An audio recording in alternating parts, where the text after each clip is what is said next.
take a dive into kind of some different things that we've been able to do and that we've started to apply with our team, and it's probably grown and developed over the last couple of years as we've been here and been able to have some of these tools. But thank you, Adam and Ola, and all you guys at 1080 for the support you guys have had with us and working with us, and obviously the tools that we've been able to implement here at Washington. So just want to start off by shouting out you guys and all the help you've been for us and helping try to develop our team and our program at a high level.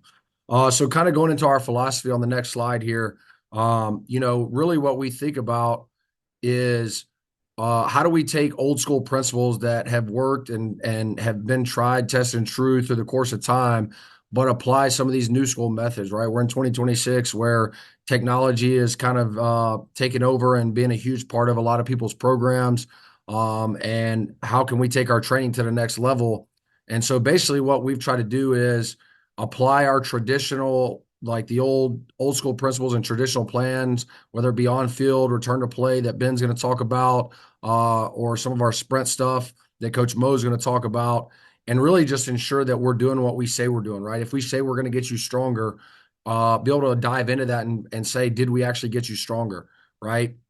If we said we're going to get you faster, did we actually get you faster? Did we actually improve your peak speed? Did we actually improve those qualities that we say that we are training and developing? And so, like when you think about strength, right? Everybody talks about getting you stronger. Well, ultimately, that's just talking about the force you can produce, whether it be eccentrically, isometrically, or concentrically. And obviously, with the synchros and sprints and different and the cables and all the things that we have, you're able to hone in on each phase of this of those outputs, whether it be in the eccentric phase, concentric phase, or isometric phase. And then same thing of rate of force development of how fast can you produce that force. And we're able to look at the charts and the graphs that 1080 displays and be able to determine, are we actually improving that or are we not? And ultimately we're just trying to create an edge for our team and program and how we do that. And so, I would say like I take a deep dive on the weight room side. Ultimately, it's a collaborative effort of our entire organization, what we call our high performance team, with my staff, our sports medicine and return to play, which Ben will hit on, that he does an unbelievable job with, and then our nutritionist, our sports psychologist, and then Ben, how he also builds out some of these profiles and on our platform to be able to take a deep dive into the actual data that we're getting on the back end. And so this group, spends a lot of time building and developing this system and being able to take deep dives into kind of what we're seeing and what we're learning as we implement all of these aspects from on field to return to play to in the weight room. And then as we do this, like kind of like I hit on, it's old school principles, new school methods. Like honestly, I don't think any of us would sit here and claim that we have all the answers figured out. We're just trying to take and learn and grow what we've from our experiences in the past and apply them the best we can to our situation, our circumstance with our athletes and the tools that we have. So, I always say that we're a creator of nothing and borrow of everything. And we just try to use all the experiences and the people that we've had, even just conversations with Adam and Ola and different things, and try to apply them to our situation and see how we can help make our team better.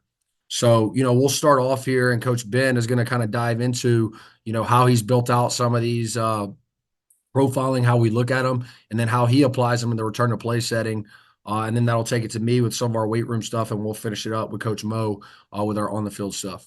Awesome. Yeah, thanks, Tio. So, just to kind of piggyback off what he was saying, if we're looking at, everything that we do with the 1080s, from using the sprints to using the quantums and synchros in the weight room, we really have to view things in four different phases.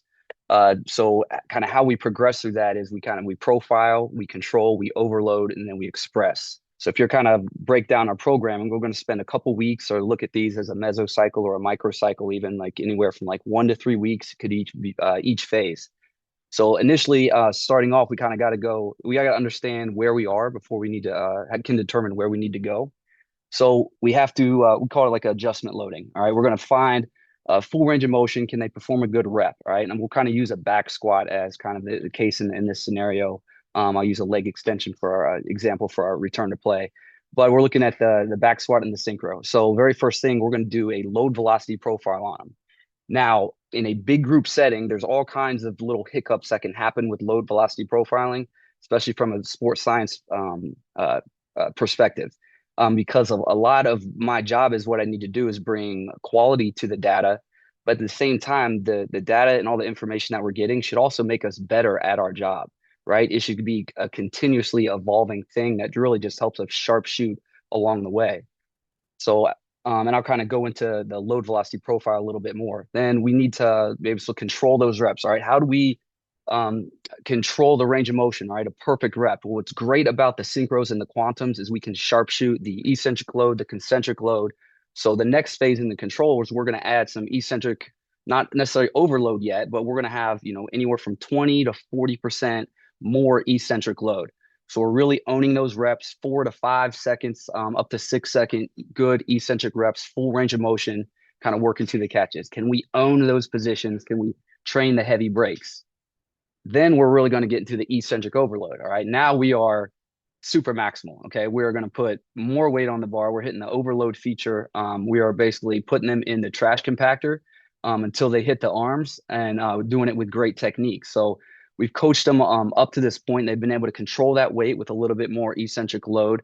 And so we're confident then at the point when we get to that stage 3 and that eccentric overload, that they have that technique and the integrity and the eccentric strength to be able to maintain that. We've had some amazing benefits from it, which Tia will highlight here a little bit later. And then finally, we want to express that quality, right? And this is when we get into our isokinetic. So now that we've owned that rep eccentrically, all right, we have a good full range of motion. We're able to really train the breaks, the tissues, the tendons. Now can we express the force with the controlled speed? And again, it's new. It's a little bit different how we have to coach athletes to do this. I love how Ola gave us the example of, you got to plow through like a tractor. It's not like a hot rod. So it's not like snapping into the range of motion, but you kind of got to ease into it. And even an isokinetic rep, as you coach it, it can be, okay, ease into it at 70%, ease into it 80%. All right, now we're going 100%. So they almost have to kind of feel it's a little bit different than just the pure iron on the bar. So emphasizing that, and then we test then kind of week 5 and had some amazing results, which again Tia will highlight. But I just kind of wanted to go the general overview, kind of how we progress. So this is an example of our load velocity profile. So this is going to take the best uh, weight and the best average velocity that they've done in that zone from the previous 6 months. So this can kind of build and fine tune throughout time. So instead of being like, okay, everybody has to get their 3 or 4 zones in day 1, and then that's what your 1RM is, we can take a week or two to kind of adjustment load to be able to fill these in. And then as they go, let's say we're hitting our set 1 at 50 or 60%, they have a chance to kind of update that zone 1 metric or velocity. And then that kind of gives us that's all the statistical parameters of your R2 and RMSE, right? How accurate is that, right? How far off of the line are these data points, right? And how much spread is from the slowest rep to the fastest rep? Because we're looking at least zero point 0.4 to zero point 0.5 meters a second from zone 1 to zone 4. And I want to, obviously want to be pretty tight. We'll have it in a big team setting. We got guys that will, kind of have not great intent on their first or second set, and all of a sudden, you see a big spike in zone 3, but all of a sudden zone 1's at 135 pounds, where they should be, in the 250-pound range. So that'll kind of trigger in Power BI, hey, we need to go back, we need to fill in zone 1, right? I kind of know what gap is missing for what guy, so we can have a complete profile. On top of that, guys tend to kind of short stroke reps, meaning that the distance of their eccentric rep is a little bit shorter than the distance of their concentric rep, meaning they'll kind of dip halfway down and then go up on their toes. Well, that's kind of a rep I don't want to necessarily include in their low velocity profile, right? They're just trying to calf raise to kind of get the velocity. So I'm naturally going to weed those out. So based on their average range of motion, I'm going to only take into account solid reps that kind of builds through the rolling 6 months to give a load velocity profile. Then we can target velocities off of that and kind of sharp shoot from there as well. Even when we do a true squat 1RM, we can basically calibrate that slope.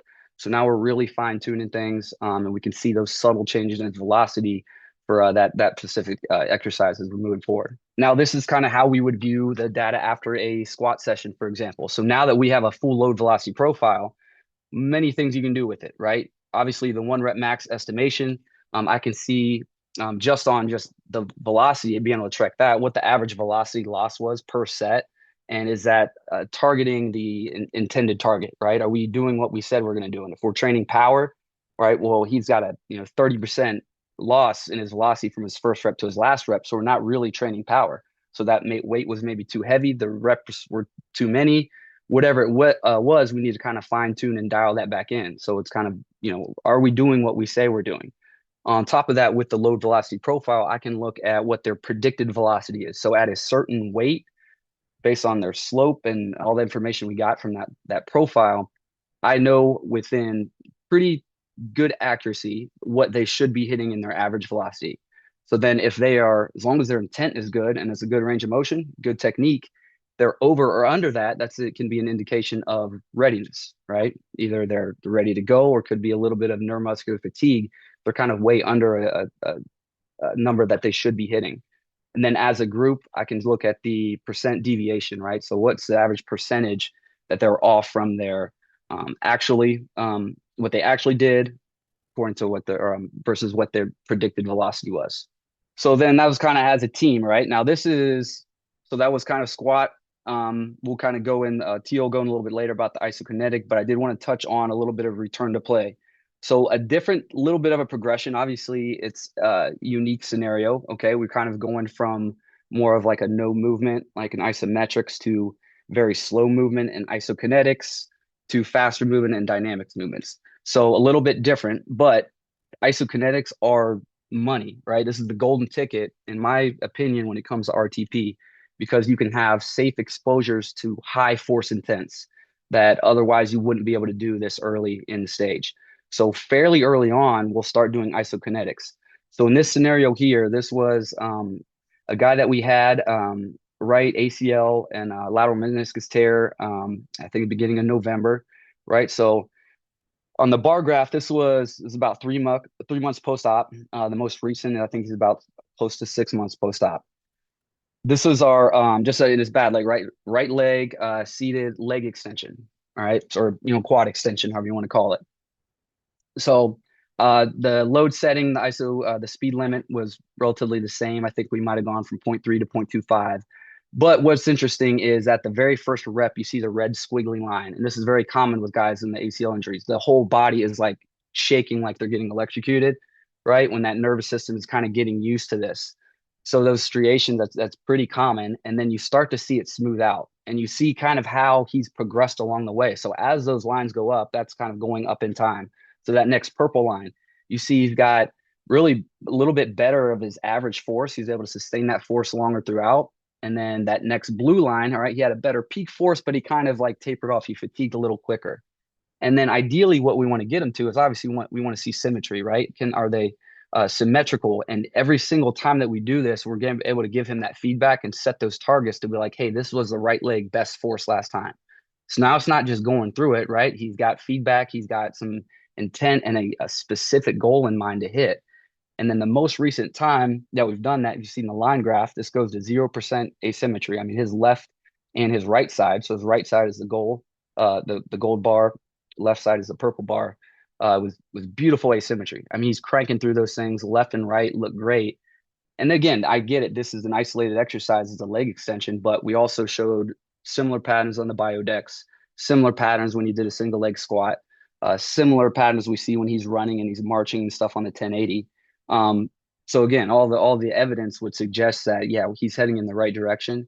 And to me, the isokinetics and just this exercise and example has been a tremendous help in getting him from that point A to point B, as you can kind of see and visualize from the curves there. Yeah, so he kind of led into uh, kind of how we do some of the things in the weight room and how Coach Ben has helped us build these reports so that we can dial in what we're training and how the improvements are occurring and what direction they're moving and make sure, like he said, we're sharpshooting and doing what we say we're doing. So like when you think about the weight room, right, we're trying to develop physical capacities that'll hopefully increase their skill, speed, and force output in our case, on a football field, right? So in the weight room, we're going to be training peak force, rate of force development, stretch shortening cycle, and endurance or repeatability. Really, those are going to be the capacities that we're trying to increase as we train throughout the off season. And really today, I'm going to hone in on really just how do we increase peak force? How do we increase their ability to produce force eccentrically, isometrically, and concentrically? Coach Ben talked about it when we used the synchro in the weight room, right? He showed you how we load velocity profile them. And then we'll move into just your general, like you would if they were on barbell at the rack, a general slow eccentric at the 5 to 6 seconds on the way down, sub maximal, let them own the positions and gain control through full ranges of motion. And then with the 1080s, we're fortunate to be able to have the eccentric overload and truly overload the eccentric capacity if that's what we're trying to target and build better force outputs eccentrically. And then we'll express that through concentric force output through our isokinetics. So that's kind of the progression we go to. And then just relative to where we are, we'll take them off the 1080s for 2 weeks just to be able to show them how it translates to just a generic barbell, and we'll let them go hit a barbell back squat. And for 2 years running now, every single guy that has went through this progression on the 1080s, when we put them back to a regular barbell back squat, they increase their squat 1 RM by 15 to 20% or more in almost every case.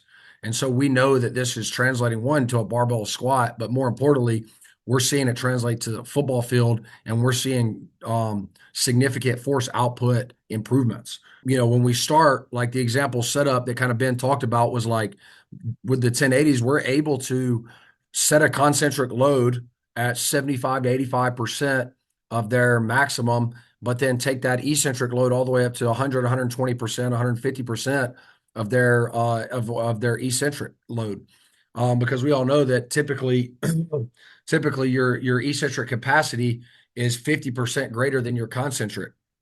And so, when you're doing a generic barbell back squat or any type of generic movement, if you're not overloading that eccentric by close to 20, 30, 40, 50%, somewhere in that world, are you really improving eccentric force output? Because everything underneath that is just going to be submaximal loading. And the only way to get improvements in that is obviously to overload that quality and that capacity. And so we're able to do that through different eccentric loading, increasing the eccentric load on the 1080, and then also using the eccentric boost.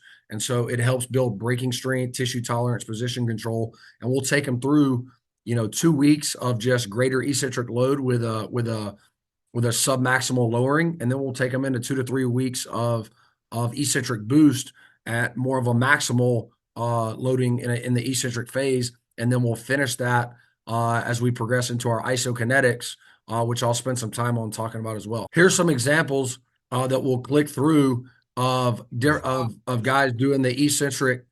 So this is one of our corners. He's just doing a submaximal. He had about 20 to 30% greater eccentric load, and he's just taking it for a smooth ride down, owning the positions all the way down to the catch, and then driving it up.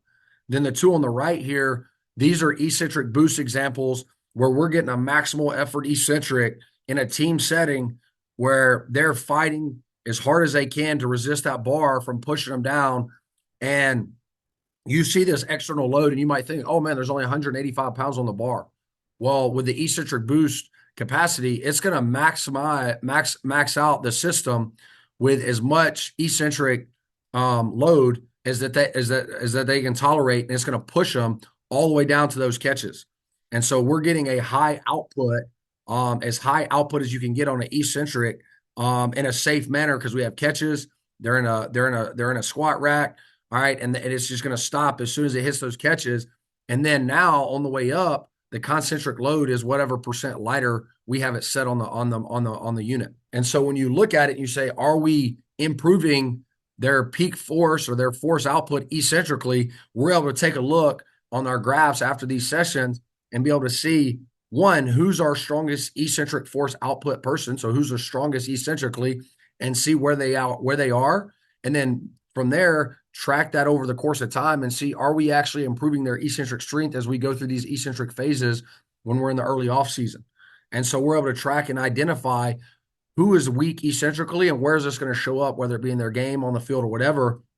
And we can track and see where these guys' limiting factor is, and are we actually improving their eccentric force capabilities. The next few videos are going to be moving into the isokinetic phases. So typically we'll start this around 0.35. We'll continue on, keeping a heavier eccentric load during these first few phases. So on the way down, it's not a slow eccentric, but we still have greater eccentric load on the way down. So they're still getting some benefit of an eccentric overload just in a faster speed. And then on the way up, we have the concentric speed limit set at about 0.35 to 0.30 in these videos here, and seeing how much concentric force they can generate on the way up. We're in a team setting. We got 30, 40 guys in our weight room, and you can kind of see the screen in this one. And these two guys are linebackers that are competing to see who can have the greatest force output.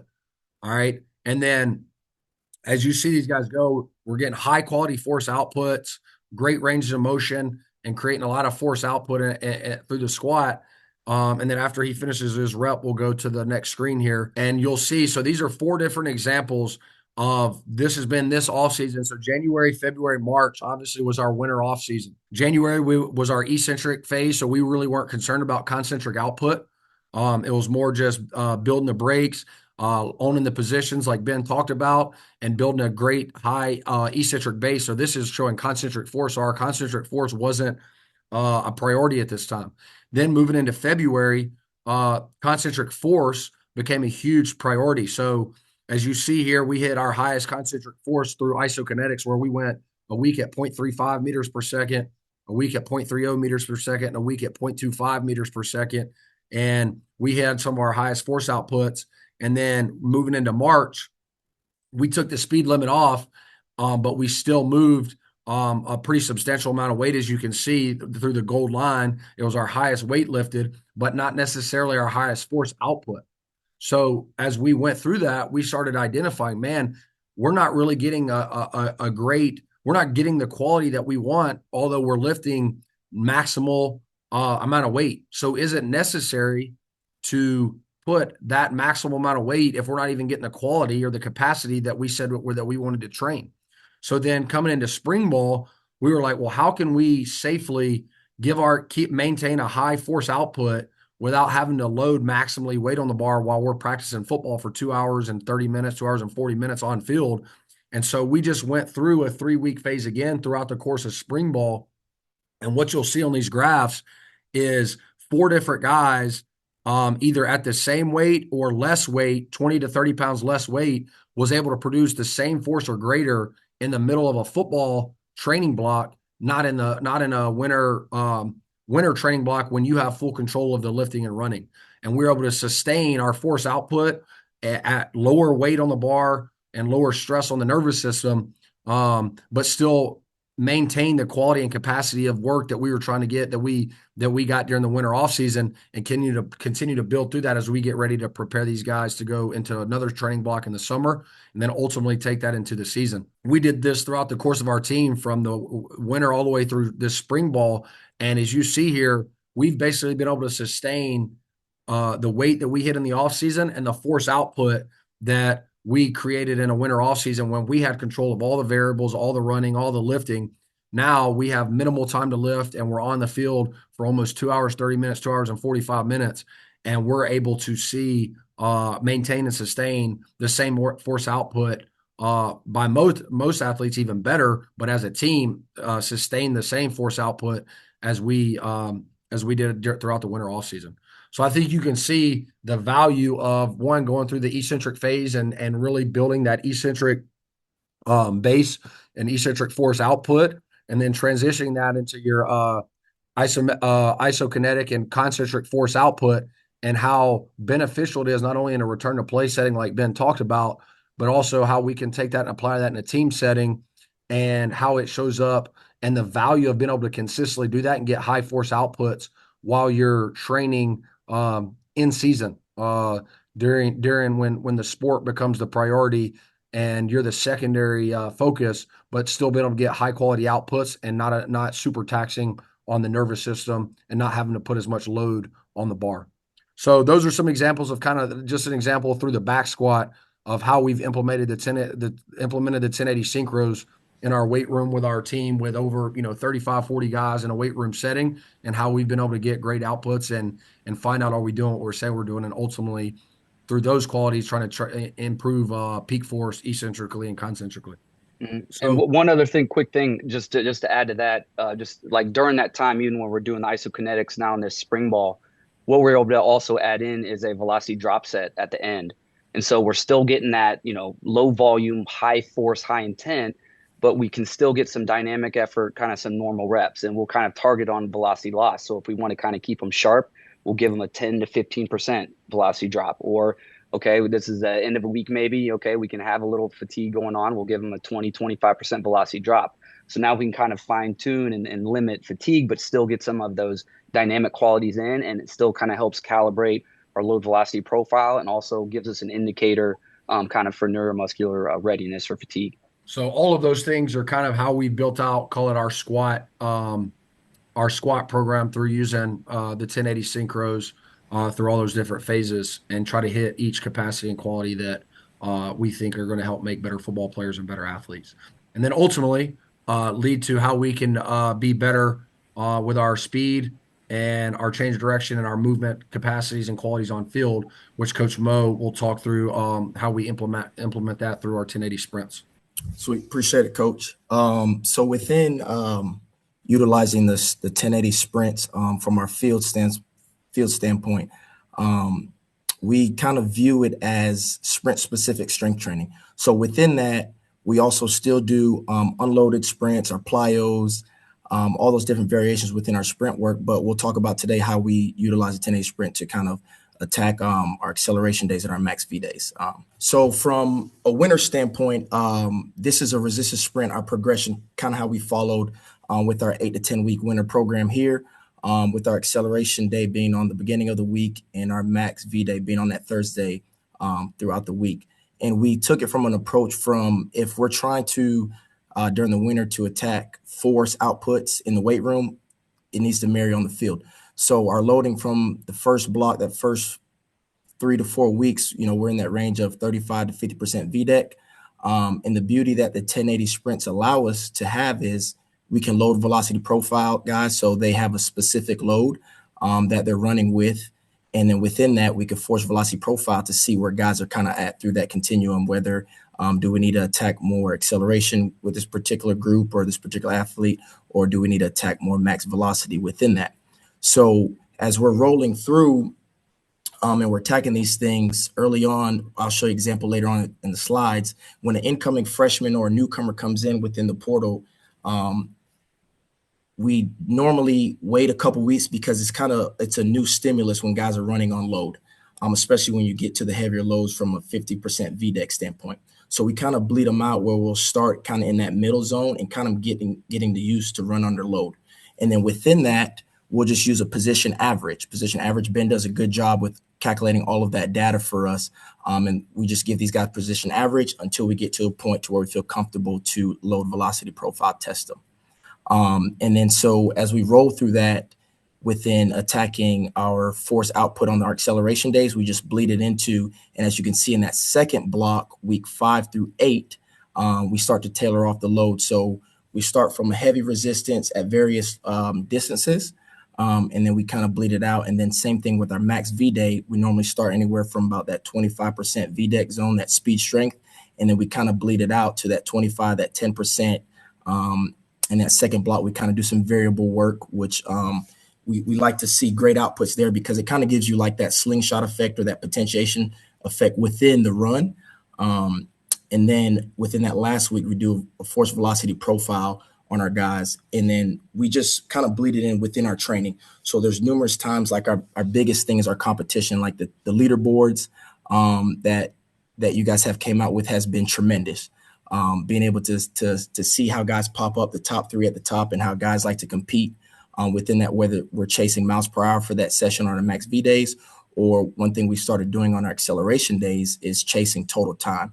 So just guys being efficient as they're accelerating, getting from point A to point B versus just chasing miles per hour on those acceleration days have been helpful. One of our incoming freshman receivers here on the left is his force velocity profile from those first 2 weeks when he came in. Those first 2 weeks, first week we got him used to running on load, and then that second week we force velocity tested him. And then on the second slide, that is off of week 8 within training when we did another force velocity profile. So you see here, initially, the biggest things that stood out to me is his F0. And we kind of have different parameters where guys are kind of, whether they poor force or average or elite. And with that force output, he's kind of in that average to a little poor in that standpoint there. And you look at his max power, P max there, and then going into his ratio of force. So kind of how we attack these things, how we look at it is we always want to attack force first. We know the game of football is acceleration. So we always want to attack force and then his ratio of force first. Like how efficient is he to accelerate, especially as a receiver, getting off the line? How efficient is he within that? And then you see the biggest thing, again, that stands out to me is time to distance. So his total time from 0 to 30 there, 4.55 seconds. So you're talking about the efficiency from getting from point A to point B kind of stands out there. He goes through the program. 8 weeks later, we profile him again. And then you see great strides there. A part of it could be him getting used to running on low, but within that, the stimulus that we give him, if we're trying to attack force and his ratio of force, then those acceleration days, the loading that we're prescribing for him should give him the ability to express those things there. And then you see a big increase with his F0, 8.9, V0 increase there. And then his ratio of force has went up a little bit as well. And I think within that, it has helped us because whenever on our acceleration days and we're tracking total time, now guys are really saying like, hey, I have to make sure I'm putting myself in advantageous positions when I'm accelerating to be able to have, a greater horizontal hip projection, as we know for acceleration, and to be efficient with our foot striking up underneath our hip, down and back. So our center mass is moving horizontally there. And then you can see also his time to distance in the 30 meters there is faster with 4.33 seconds. So just efficient overall in the run, and then big improvements in his F0 and V0 there. The first graph here is force over position. And then the second one is force over time. So the first initial run from his force velocity profile is there in red. And what you'll see is like those first 2 to 3 steps, those are very high peaks. They're high peaks of force, which is pretty good, what you'd like to see. But then as you see later on in the run, there's some inconsistency with his force output per step. The second run there is in green. So fairly close initial, 0 to 3 steps there with his force output and position. But then as you can see, the peaks are very higher and consistent as he's going through his run, which is an indication that he's, gaining a lot more stiffness, because whenever guys run on heavy load relative to the athlete, there's a lot of ankle and calf stiffness that is taking place there that allows the athlete to not have that force dissipate. In the second one there, that's force over time, you could just see from his initial step, which the green run is his second run there, it's a lot ahead of this his initial run, which is in the red, which to me, that just shows that his ability to put, get that foot in the ground and attack up underneath him so he can get that maximum hip projection. And then as you're following the run, that step seems to be in front of him versus in that initial run where it was there in the red. So from an efficiency standpoint, he's able to apply a lot more force in the ground consistently. And then within that, he's a lot more efficient with his foot strike and not having this big lag of these big steps as he's applying force in the ground. So overall, we can see great improvements there. And then you also have the data to be able to see. Another visual that we also like to look at is the left to right asymmetries there. That shows us a lot, especially, when Ben is working with these guys with the return to play and they're doing their marchings and skips and all those different things, and they're doing their resisted runs. We're able to see, okay, well, versus the healthy limb versus the injured limb, what does that look like as far as a force output and power output there? So here's just a couple videos that we utilize kind of in our change of direction days. And that top left is just an assisted angle switch there. So that's in our initial phases when we're teaching guys to get in and out of cuts and pretty much getting that angle. So it's kind of like an overspeed. And again, with the beauty of the sprint twos is it allows us to control the concentric, eccentric loading and also the speed there.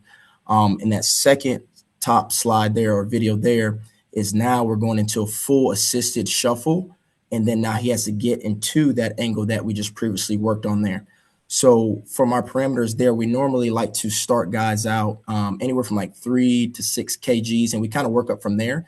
Is what we've kind of been doing there to get guys used to that overspeed eccentric within our change direction, whether that shuffle, crossover.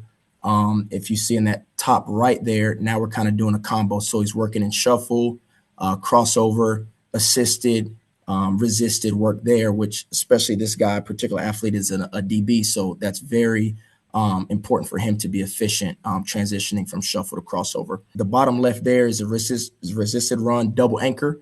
So that's about 40 to 50% VDEC for that particular athlete. And you can see the bottom left there, how efficient he is accelerating. It's not showing here, but you'll see there if it plays there, just how efficient he is attacking down up underneath his hip and that maximum hip projection there through acceleration. And those other two videos is some assisted decel work that we've been doing with the guys. And the way we kind of like to set that up is we'll pair those with an assisted decel and then an unassisted decel. So they kind of get that overload feeling. And then we like to apply it with the unloaded or unresisted setting there. We kind of just work no different than our acceleration work, whether it's short to long, slow to fast there, no different whenever we're working through our assisted work there. So overall, 1080 has been a great tool for us. And, you know, your imagination is as wide as you can apply things with guys. And it's been great for us. The biggest thing is to being able to have guys compete to get that feedback. And Ben does a great job of getting all of that information, and we're able to have PRs on certain resistances and lows that guys are running on certain distances that guys can see and compete. Guys are always like, what did I hit on this? You know, what did I hit on this rep? You know, where it's 15 yards at my 25% or 10 yards at my 25%, you know, 20, 30 yards at my 10%. So it's just been a great tool to instill competition and great improvements with guys. One here was for Coach Henry. When you're doing in-season football acceleration and speed training, how are you guys structuring? Is it a 2 day a week program, like sprint work one day and excel another day, or max speed day? What's your typical setup? And maybe talk about spring season and then talk a little bit more like in season, what you might be doing. Yeah, so spring season are more like outside of football, outside of when they're playing football. So winter or summer, 4 day training split. In the summer, it's a 5 day training split as far as like our field work. But two primary days are geared to our linear speed sessions. One being an acceleration focus day and the other being a max V day. And then within that, whether we're playing football, we're always training acceleration and running with the 1080s training speed. In season, whenever we're playing football, that'll be once a week. Another question we kind of got from the audience that I can explain a little bit on the 1080 data side, like when you're doing force velocity profiles and we have a confidence score there, the anything above 0.985, so basically 98.5% confidence of fit is what we're looking at for a force velocity profile. So we have a very high standard of saying, is this an actual good force velocity calculation? So you can trust those numbers that we have. And obviously we will display data that you picked out two that were really good data, which is Yeah. great. And sometimes you'll see guys, so that's a 1080 number that we have created internally to make sure that things are as accurate as possible, so people feel good about the numbers they collected. But sometimes you get guys that will be 0.95, 0.965. So we have a decent fit, but those can be, they didn't do anything wrong. They're just not as good at runners. I've just seen this so many times where and then they Yeah. develop and then they get into that higher profile. So it's really interesting from that standpoint. Now, Tyler, here's the next question for you, because to me, we've had so many good talks and the mastermind of this. You got such good teammates on your coaching staff, but here's a couple things. So, how are you scheduling your work in the weight room to pair with speed work? Let's start with that first. Like in general, how do you pair those things together? Yeah, I mean, I think I would say probably if you want to call it the meeting of the minds, Ben and Mo and me kind of sit down and we kind of talk through, all right, The winner for us is about force output on field and in the weight room. It's trying to build force output. So, like Coach Mo talked about in the winter, we're going to spend a lot of time in those heavier ranges, a lot more time and a lot heavier than we would typically go in the summer because then in the summer, velocity, rate of force development, power, speed, all those things kind of become the priority. And so essentially, as we build out that plan from on field to the weight room, you got to start with like, what is your priority? What do you like? You can't, if you chase everything, you get nothing. So I think we start by saying, all right, one, weight room and field in the winter during that block, during that cycle, it's quality of movement, technique, and force output. So it's reestablishing movement skills and movement capacities on field, and it's reestablishing movement skills, technique, and patterning in the weight room. And then as we go through, we want to really increase that peak force, whether it be on the field or in the weight room. And so we just try to match those up. Now, obviously, like Coach Mo said, we still have a max velocity day where we're touching some speed because obviously that's important.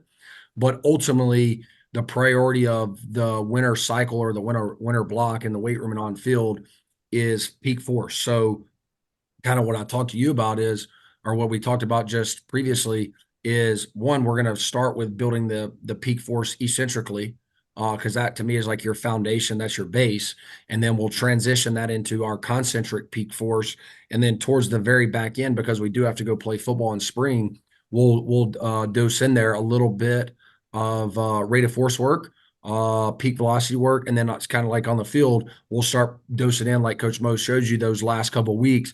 We'll expose them to a little bit of velocity work and peak speed work, but ultimately we just try to marry those. And then as we go into the summer, right, we're going to get exposure to it, but we're not going to spend near as long a time in those peak eccentric force bait blocks, those peak concentric force blocks. We're going to much quickly get to a lot more power, rate of force development type work, and then much more velocity work on the field. And so I would say just kind of marrying those two up. That's kind of how we make that work of like one, what's the emphasis each block, and then within that, choose and select exercise and modalities that kind of match that. So for us, force, we go with the eccentric boost, isokinetic in the weight room, and then on the field, we're doing 35 to 50% runs for much longer time periods. And then as we transition to the summer, it's much more speed squat type of stuff, squat jumps, explosive type work in the weight room, and then on field, we're very rarely, if ever, touching that heavier stuff. We're going right to 25, 10% free runs, over speed, and those type of things, and we try to marry those up. What, and Ola, I think you probably have a question here in a second. I can see the brain's rolling right now. But Tyler, you and I have had a good chat about injuries and what you've seen with injuries using this model now, because you had this at Arizona, not to the same capacity, but you've been using motorized tech now for a couple of years. Maybe speak to what you're seeing from it.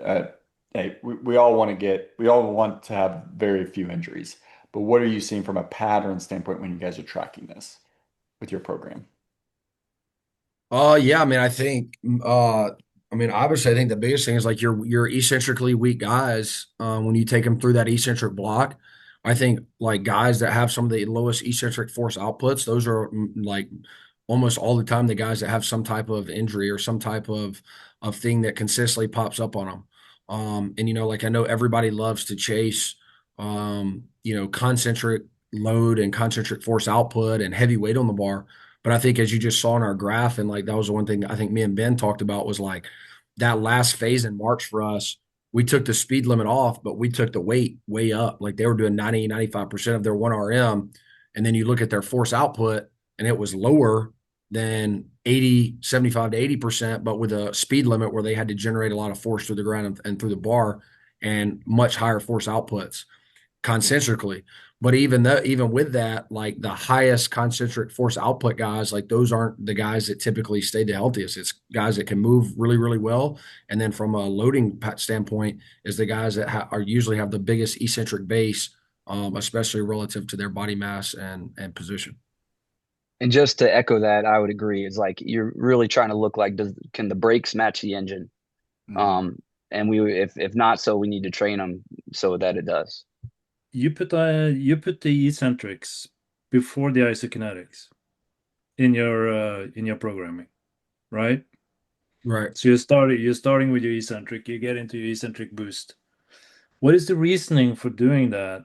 Because some people may argue that the isokinetics is safer to start with. So why would you start with the eccentrics and then go into the concentric isokinetics? Would you want to share a little bit of your rationale or your thought process behind that? I know it might be it's a difficult question, or it may be a simple one. I Well, don't know. so in, again, TO does a phenomenal job of like putting this all together and sequencing the things that we're doing, and every phase that we do has a purpose, and we're all able to kind of, explain the why behind the athletes. And a lot of it was going to kind of what we're saying is we are asking a lot of these guys, the coaches ask for a lot of these guys. There's a high demand for what they do on the field. And we've found that just through our experience and through coaching and be able to use technology like this to have feedback is that we have to make sure that they're prepared for those eccentric demands that are on the field, where a lot of things come just from cutting and landing and planting. There's just a stretch shorten cycle of being on one leg and constant running. And a lot of that eccentric stress sometimes can make guys can break guys. So that we found that it's for us in this environment to prioritize that first, to be able to train your Okay. brakes first. So Yeah. like it's Okay. like getting a car, right? I don't want to go buy a hot rod. And he was like, well, we'll add the brakes tomorrow. Like, if I'm getting like a Lamborghini, right, I want to make sure, okay, are the brakes good? Okay, now I can gun it and feel good with that. So that's kind of our mindset. And again, TO, you can add on to this if you'd like so, but what I've gotten from him sequentially is that that is the base that we want to give them first to be able to prepare them to be able to handle those concentric demands. We have that eccentric buffer, those breaks involved, so now that they can sustain the demands of what's going to be asked of them on the field, and then sequentially then we can start getting into isokinetic. Now if we're looking at return to play, that's different. We're going to go in isokinetic very early, Yeah. um, Yeah. right at the Yeah. beginning. No, I think he hit it spot on. Like I think kind of like what he said is like in a team setting, in a healthy athlete setting, I think the biggest thing that I think about along with all everything that Ben said that is exactly kind of like my thought process. Um, but I think kind of along with what he said is, the eccentric overload, the eccentric boost to me is going to cause the most fatigue and muscle damage. I mean, one, if you've ever done it, but two, if you talk to the guys after doing it, I mean, it's like taking every ounce of your soul. um, and so like when you talk about fatigue and we talk about neuromuscular, nervous system, all those things, to me, the earlier in these phases that we can do that, because typically early phases you have the least amount of on-field work, football work, other demands. And if we were to push that to a later block, then now you're at a lot higher risk with the higher demand on field that you're going to have to be much more mindful of. And if you've ever been around football coaches in college football, 24/7, 365, football is the priority. And so like you got to take those slivers of time that you can get and actually overload that eccentric phase and quality in the safest manner. Because then once you get to the isokinetic, that's to me, that's the value that it is safe. And you can get great output and you can get great results without it being super fatiguing and taxing on the nervous system and on the musculature. So I think from that standpoint, I think it's kind of almost tailored into even better lineup because, like I said, when we implemented into like while we're in spring ball, we saw almost zero residual effect of like fatigue and breakdown that we probably would have seen with that great of load um, um, traditionally without isokinetic. So I think from a loading phase into like the world we're in of football and sport being the priority at certain times of the year, I think it just matches up mirrors a lot better with that. No, perfect. No, thank you for sharing that because I think it's important that people hear your rationale for like how you put that, why you have it in that order. And you pointed very elegantly to that fatigue because for those of you who haven't tried the boost or like massive eccentric overload, it is very, very taxing. It's a massive stimuli. So you have to Speaking of that, like how many reps, if you're doing eccentric boost, like how many reps and sets, like what are we talking here? Yeah, so I would say the initial time of doing eccentric boost, I probably overdid it, and like I think if you look back, like Yeah. because it's essentially like it's the safest it can be because ultimately it's going to be how much effort do they give to resist and fight the bar down. So if they're fatigued, they're just going to not fight it down as much. And so I think if you go look at the outputs of kind of the first phase of ever doing this, we probably got one good set, and then each set it kind of like phased off in terms of their output. So like, were we actually getting a significant eccentric overload? Probably not. And so I would say like we've kind of refined that and tailored it. And so like if you kind of do any research on kind of like the AEL overloading, like it says typically around 20 to 30% of your total volume. And so kind of what we've pulled back into is somewhere around that, 15, 20%. And really kind of just like what Ben showed with the velocity cutoffs. And we kind of take that into like the force cutoff. So like if you see a major drop off in eccentric force output, then we kind of know like there's no need to do Yeah. anymore. We kind of met our Yeah, mark. you're done. Yeah, yeah. So like, but typically like this winter and in most phases, we'll progress around or we'll program around 15 to 20% of the total volume. But those earlier sets, we're still getting a little bit of eccentric load kind of working up to those maximal sets. So we'll start with, 20 to 30% greater eccentric load in our kind of call it prep sets or workup sets. And they're just doing like a smooth 4 to 6 second eccentric, kind of getting the brakes warmed up, getting the nervous system warmed up, and then we'll have maximal, 2 to 3 maximal effort eccentric overload eccentric boost sets where we're really chasing that high eccentric force output. And looking at like There one you to go. three reps a set too. So, to your original question, pretty low volume because it's very Yeah. demanding. I mean, each rep is going to take upwards of 6 to 8 seconds even to come back up, and so you're even looking at 2 to 3 reps. That's nearly 30 seconds of work right there. Because I think that's a very, very important messaging that less is more. Mhm. 100%. And another beautiful feature now is that, instead of just having guys, okay, write it down, you can give them that eccentric force target, just like we did with isokinetic. So after they've done it for a while and we have some good adjustment loads and we're like, okay, this O lineman, this is his best eccentric force, set that target there. So when they're going down, there is more intent, but behind fighting it, and there's some feedback behind it. Yeah, because it's like you said, you can just hang along for the ride. That is nothing. You have to fight it. You Right. have to fight it. Intent is everything. Yeah, And that's where the yeah, feedback yeah, comes in yeah, yeah. immediately because you know whether they're sandbagging or not. Or if they weren't, you know when to stop the set or not. I saw like very good predictions of your back squat RMs. Like, how close are they? What's Um, your? well, I'll tell you exactly because we did a calibration test. I'm sure you have numbers on it. Oh yeah, yeah. So I believe that was the correction after I calibrated is a 3% difference between Oh, predicted yeah. versus actual. So now before, it was great about doing an actual, one arm back squat. And we did this on the barbell, but can help me like calibrate that slope, right? So now I have an anchor point and I know kind of what their minimum velocity threshold is. Yeah. Um, so then I've kind of now can adjust that calculation or that load velocity profile formula based on that anchored minimum velocity threshold. So now it's way sharper, and that took that error from like I think it was probably maybe 7 to 9% difference between what was predicted and what they actually did to like I think like 2 or 3% difference. So like we're sharpshooting now, and so but even to start with, just profiling that on the synchro because we have consistent range of motion. I know what they're doing at the catches, so I know these are solid reps.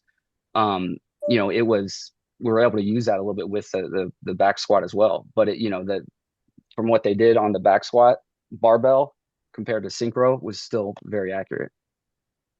That's very, very important because it's such an efficient way of getting your RM. Yes, absolutely. And now that we've calibrated that, now we have some trust in the data of like, I know that at 225 this guy should be hitting this velocity. And if they're not, and knowing if the intent was good and they're not doing that, then it's for some reason.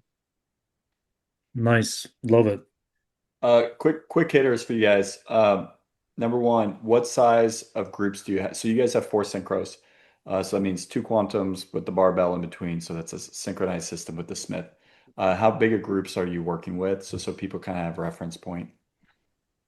We're sitting around 30 to 35. Okay. So you're getting a lot of guys through those Yeah. four devices. So, and Yeah, that's I probably would a, say probably the two. So we have three groups, about 30 to 35 per. Our two later groups are almost all 30 to 35 over there in some capacity. So we're averaging about, um, what is it, about six guys per, Mm. you know, 5 to 6 per rack, 5 to 6 roughly. per okay. rack. And I would say, like, huge testament to you guys kind of adapting the feature of how you use it, the user friendliness of it. Where our guys are almost we're almost to the point where we have some VBTs on our rack. We're almost to the point where they're able to operate it in the same Mhm. capacity where they tap their name, they get ready to go. And in some, not necessarily in some of our overload days, but in some of our just general movement stuff, they know how to set the load, tap start, and get it to where they need to be. So we're getting really close to, I mean, we rolled through 6, 7 guys in eccentric boost squats in 35 minutes with 6 to 7 guys per rack. So, we're making pretty good time on it, in my opinion. Obviously, the next step is get four more. Yeah. No, no, but that's one thing that impressed me when I visited you guys too. It's like the guys just went over there and did it. Oh yeah. That I is think that that's is the that, that key. is really that's really cool to see. That speaks to your coaching and education Yep. massively. Well, it gives them a little bit more like, autonomy with, they have a little bit of ownership of like what they're doing now. And so now the feedback, they're putting their name in there. It's their numbers they're looking at. It's their feedback, their PR. So they have a little bit of skin in the game. Plus it makes Wow. everything really Wow. efficient with us. Like Tio was saying, like 5 to 6 guys a rack. A lot of times I'm just waiting for the appropriate rest time for the next guy to go. So we're rolling them through in a safe way, being able to quickly, by touch of a buttons, take to this guy what was his previous load Yeah. or whatever it is. We already have that kind of pre-programmed out. But yeah, it's been pretty efficient to be able to get guys through there. The set the previous load has been big time too, Hmm. being efficient. Good. We got Yeah. to continue to improve on our auto apply. I think it's working really good on the sprint, and we continue to do that on the quantums. And then you guys can just coach and not touch buttons. Yep. That's the goal. See, Morton, that's the yeah, goal. can you answer this one real quick? So quick hitters, on your force velocity profile, is there a number one metric that you like to look at? Like, is that F0, RF max? Is there anything that you guys are like your number one priority to look at? Is that from a sprint standpoint? Yeah, from a from a force velocity sprint standpoint, is there a specific variable that you guys dial into? Yeah, I think for position for the bigs, I'm always initially looking at F0. Okay. And for the skill guys, looking at V0 and ratio force big time there. Mm. Okay. And I would Perfect. also say too is that sometimes the context is everything. Just like he was saying, for bigs we look at this, for skill we look at this. Because if you look at one metric, you can it's like looking at something with blinders. You can lose sight of the big picture. Yeah. So I think getting a decent understanding of what all the metrics meaning, not meaning you have to use them all, but know what they mean. Um, and so the context can give you some kind of more insight of like what your KPI should be. No, it makes sense. And then Ben, going back to your talk, you had been talk on the ACL piece, doing like the long arc wide or the knee extension. I'm assuming because we didn't have a picture of it, but were you doing knee extension like off a plyo box with like an ankle cuff? Yes. Okay. Yes, we set up the sore necks. They have those long like platforms they use for like step ups. Yeah. We put that on top of two plyo boxes, so basically created like a bench. Had like a pad under his Got it. knee. So we're trying to. And that's the cool part is you have to be creative. It can do anything you Yeah. want to. You just have to kind of MacGyver some setups. But it's been a consistent setup for them. They're just kind of upright seated position. We give a little pad under the knee. So there's not too much movement there. So that's kind of our standard setup. Okay. Nice. Very good. No, yeah. We're up against the hour, so I just want to get some of those questions answered. But you guys have so much more to offer. Thank you for doing this today. Really, really interesting stuff. I think we'll get a ton of feedback that people appreciate what you guys are doing and sharing. So thank you again for Yeah. joining us today.